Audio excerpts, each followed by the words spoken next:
नमस्कार विद्यार्थी मित्रांनो, आज आपण गणित पाठ्यपुस्तकातील पान नंबर 35 वरील मेजरमेंट हा पाठ अभ्यासणार आहोत. मेजरमेंट म्हणजे मापन. आपण या पाठाचे 3 भागात विभाजन केलेले आहे.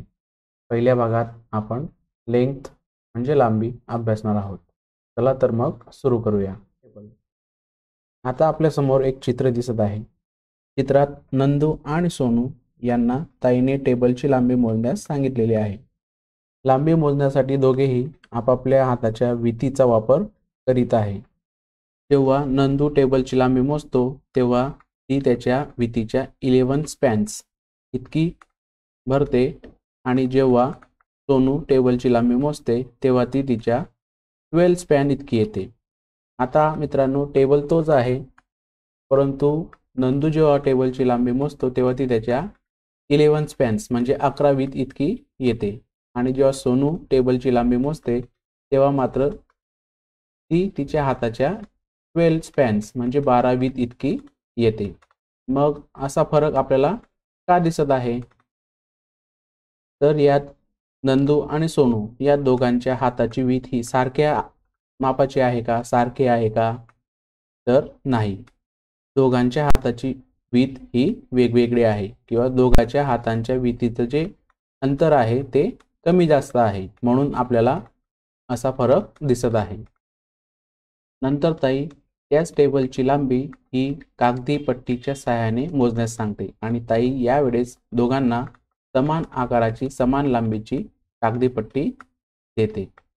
जेव्हा नंदू टेबलची लांबी त्या कागदी पट्टीच्या सहाय्याने मोजतो तेव्हा त्या टेबलची लांबी ही 9 स्ट्रिप्स इतकी भरते आणि जेव्हा सोनू त्या टेबलची लांबी पट्टीच्या सहाय्याने मोजते तेव्हा ती सुद्धा 9 स्ट्रिप्स म्हणजे 9 पट्ट्या इतकी येते.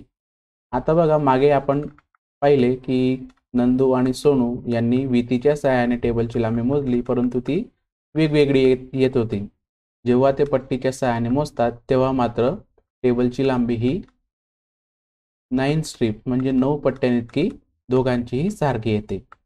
कारण कागदी पट्टीची लांबी ही जी आहे नंदूला दिलेली आणि सोनूला दिलेली दोघेही समान लांबीचे आहेत, म्हणून टेबलचे हे जे माप आहे ते पण समानच आलेले आहेत, सारखेच आलेले आहेत.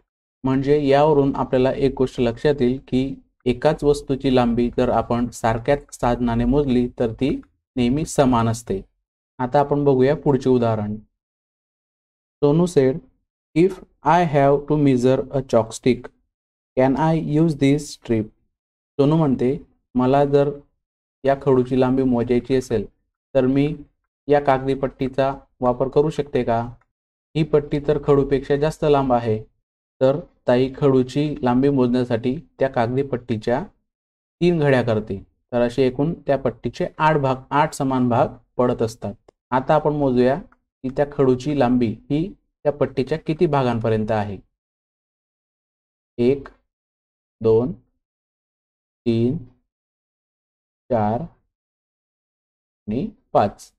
बघा मित्रांनो, या पट्टीजवळ ठेवलेल्या खडूची जी लांबी आहे ती त्या पट्टीच्या 5 लहान भागांएवढी आहे. आता त्याच कागदी पट्टीचा उपयोग करून आपण जे समोर गेट दिसत आहे त्या गेटच्या 2 खांबांमधील अंतर मोजू शकतो का? तर नाही, कारण ती पट्टी फारच कमी लांबीची आहे, फारच लहान आहे.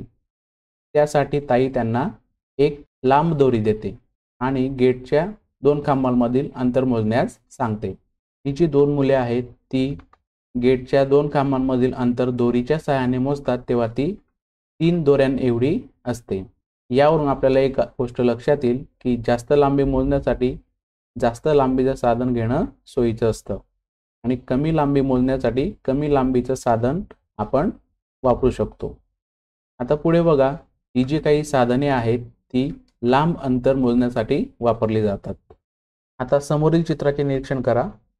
चित्रात एक व्यक्ती कापडाचे माप घेत आहे किंवा कापड मोजत आहे. तर कापड मोजण्यासाठी ती व्यक्ती एका स्टीलच्या पट्टीचा वापर करत आहे. तर ती व्यक्ती स्टीलच्या पट्टीचा वापर का करत आहे? कोणत्याही माणसानं जर कापड मोजलं तरी त्याची लांबी ही समानच आली पाहिजे, म्हणून कापडाच्या दुकानामध्ये प्रत्येक दुकानदार किंवा जो कापड मोजणारा आहे तो कापड मोजण्यासाठी एक मोठी पट्टी वापरतो आणि ती व्यक्ती जी पट्टी वापरते त्या पट्टीची लांबी ही 1 मीटर असते. Metre is a standard unit for measuring length. Metre हे लांबी मोजण्याचे एक प्रमाणित एकक आहे. यावर आपल्याला प्रश्न विचारला जाऊ शकतो की लांबी मोजण्याचे प्रमाणित एकक कोणते? What is the standard unit for measuring length? तर याचं उत्तर आहे मीटर. लांबी मोजण्यासाठी मीटर या प्रमाणित एककाचा वापर केला जातो. 1 metre is equal to 100 centimetres. 1 मीटरचे आपण जर 100 समान भाग केले तर प्रत्येक भाग हा 1 सेंटीमीटरचा असतो. म्हणून आपण हे लक्षात ठेवा, 1 मीटर म्हणजे 100 सेंटीमीटर. आता समोरील चित्र आपल्याला लगेच ओळखता येईल. हे चित्र आहे आपल्या कंपास बॉक्स मधील पट्टीचे. आता या पट्टीचे जर आपण निरीक्षण केले तर यावर अगदी बारीक बारीक रेषा आहेत, खुणा आहेत आणि काही अंतराने त्यापेक्षा थोड्या लांब रेषा आहेत आणि त्या लांब रेषांच्या खाली काही अंक दिलेले आहेत. तर हे अंक सेंटीमीटर दाखवतात.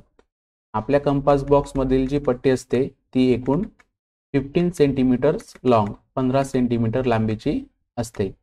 तर या पट्टीचा वापर आपण कमी अंतर मोजण्यासाठी या पट्टीचा वापर करू शकतो. आणि पुढे जी मीटर स्केल आहे, मीटर पट्टी, ज्यावर 1 पासून तर 100 पर्यंतचे जे अंक असतात ते सुद्धा सेंटीमीटर्स दाखवतात. परंतु लांब अंतर मोजण्यासाठी किंवा जास्त लांबीचे अंतर मोजण्यासाठी या मीटर स्केलचा, या मीटर पट्टीचा वापर केला जातो.